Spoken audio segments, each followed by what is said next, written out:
And it doesn't have to be that way, but you can choose that way, and you don't have to. But I rejected God. I rejected Jesus Christ.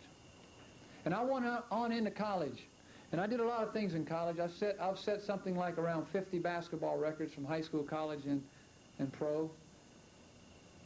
And the amount of trophies and awards and plaques that I have, the amount of honorary mayorships and keys to cities that I have, except the time when I go to those cities and try to get the keys, they don't ever give them to me. It could literally, really, could go around this entire pool area.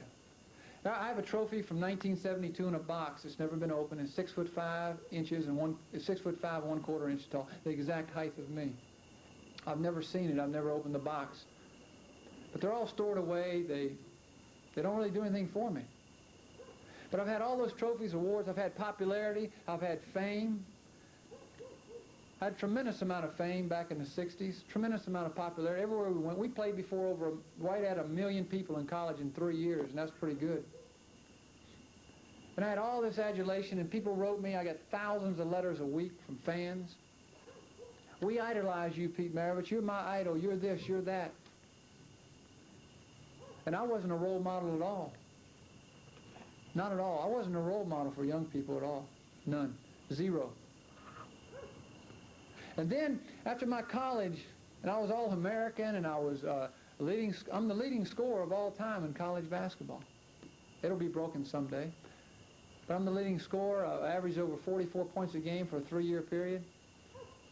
I just hold just all kind of records. My high school records are still held. I still hold the record for the All-Star game. I scored 47 points in the East-West High School All-Star game back in 1965. But still there. It hasn't been broken, and some great players have come through there. And then I went into the pros, you see. And I'd had a lot of fun in college, a lot of fun. Too much fun. In fact, I was in 9 accidents in college and walked away from every one of them. Not only that, one time I was coming home from putting on a clinic in Pennsylvania, and I drove 700 miles, and I stopped for the night. It was a halfway point, and I went down to a local pub, local little bar, sat in there and had about 2 beers. And a young lady came over to me. I said, "How are you, sweetie?" I said, "I'm just fine." She said, "You mind if I sit down here?" I said, suit yourself. So I was sitting there. I wasn't there 2 minutes when a guy came up to me, about 6'5", about 270 pounds. He said, "What are you doing with my girl?" I said, "I'm not doing anything with her, sir. I'm just sitting here. I'm just having this cold beer here. I don't want any trouble." And he started pushing me. He started hitting me in the shoulder. And I grew up as a kid knowing that you never back down from anybody. I don't care what the odds. I wasn't going to back down. And I told him to get his hands off of me and all this, and before long, one thing led to another. And they said, "Y'all get out of here if you're going to fight." He said, "Yeah, come on." So I said, "Fine." So I got up, and I went out quickly, and I made myself through the crowd, and I got outside, and I stayed behind the door. And I was really going to get this guy when he came out, but he never came. Of course, I didn't wait there about 2 minutes, and he didn't come. You see? And so I said, "I better get out of here," and I left, and I walked out in the parking lot. As I was walking in the back of the parking lot out toward I saw a telephone booth where I was going to call a taxi to go to the Holiday Inn where I was staying. As I was walking out, I heard this guy came out and he yelled to me. And little did I know that another guy had gone around the other side. And they both had blackjacks, which I didn't know. And the whole story is that the guy they just hit me from behind and beat me up pretty good. As I laid there on that parking lot that night, that girl came up, and I was all blood.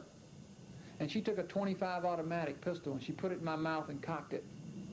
And she says, "You're a dead man, Pistol Pete. How about that?"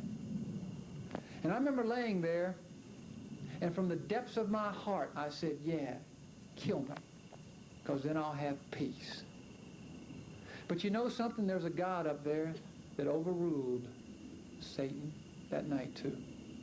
He overruled him, and I know that. And that's why I fall on my face morning, noon, and night. Thank God for saving me. And I went into the pros and I signed the largest contract in the history of sports. Not basketball, sports. At the time, it made the Guinness Book of Records. It lasted 30 days. They started pouring out a lot of big money back then.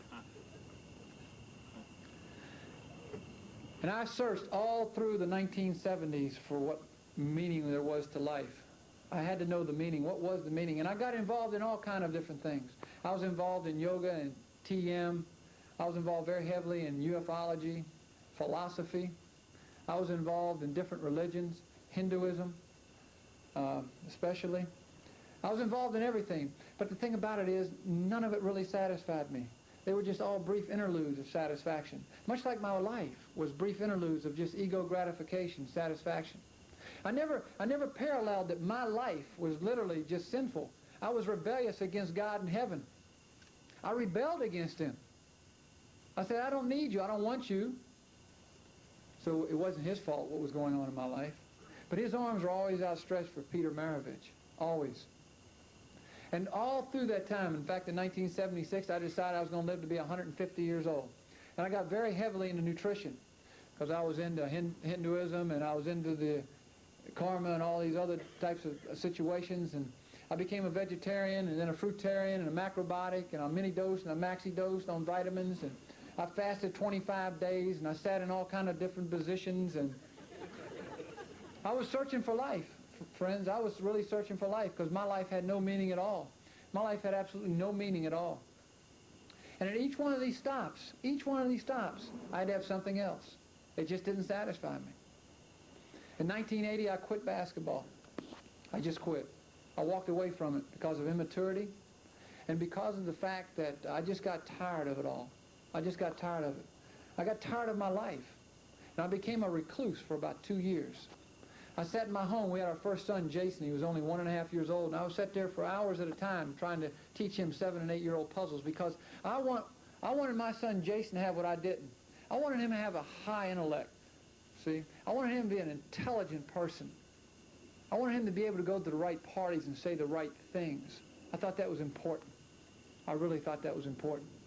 And so my wife used to come to me and she says, Pete, you really need to go see someone because you're really flipping out. I said, what do you mean? She says, you haven't left this house in 2 weeks. I said, yeah, I have. I go out to the garage and stuff. But I was really lost. And in 1982, I went to bed one night. It was like any other night. Pete Maravich had all the material things you could want. He had all the wealth you could want. One person could want. That's all I needed. I used to carry around $5,000 in my pocket in cash, in 20s.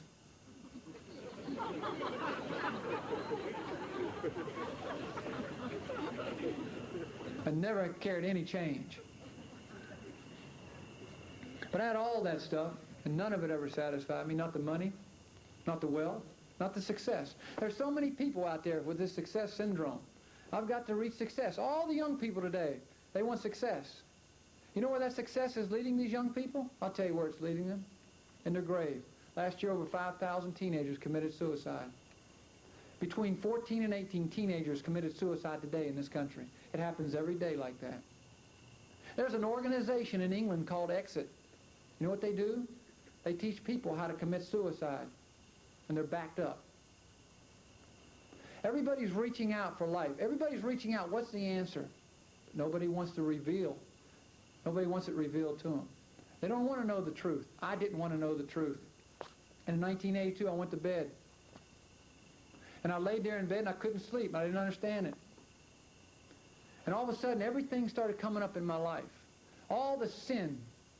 Every sin I'd ever committed, and I've committed many, let me tell you, many sins in my life. And there's nothing hidden. And I'm not airing all my dirty laundry here. I'm not trying to. I don't want to give Satan any credit. But I can tell you this, it all came up. And it also came up when I was 18, when I could have received Christ. And it was 5:30 in the morning now. And I laid there crying with 2 pillows back up in my back with an unsaved wife next to me.